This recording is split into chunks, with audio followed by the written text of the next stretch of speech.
Commercial units are also exactly the same as your residential units. These are getting built to be sold at the end of the project. And if you don't want them, go into dashboard, come back here and just select yes to no to both of them, and that way you're only working off the build to rent units.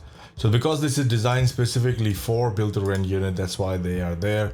But there are cases where I've done development myself where I've kept the units at the end of the development and sold most of them, but kept two of them, so that I don't have to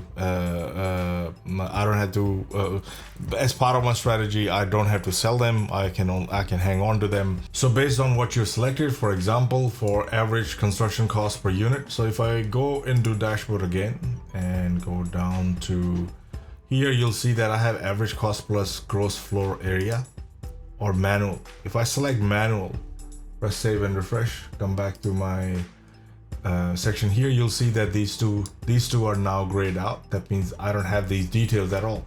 I don't have to come up with these details, do nothing. I am manually selecting the sale value of the unit and the construction cost for the unit, so I can enter them manually over here. If I had more details, which is usually you would, because if you are building all of this and you are getting into that much detail, I would have that section sorted here.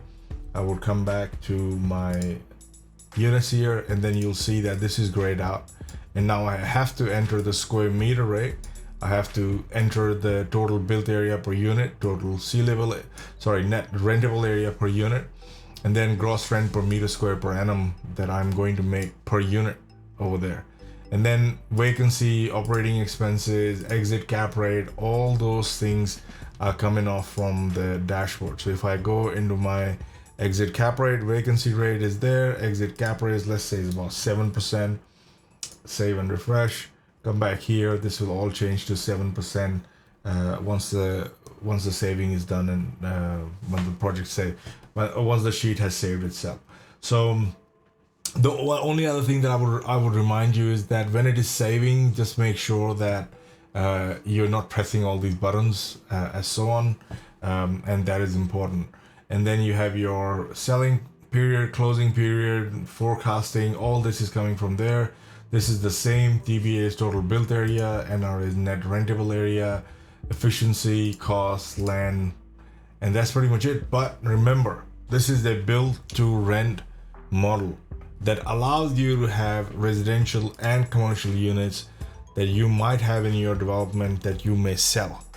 But majority of that is built to rent units, because as you will see under dashboard, there is no option to turn off built to rent units. So you only have to use this when there is something that you will lease out at the end of construction.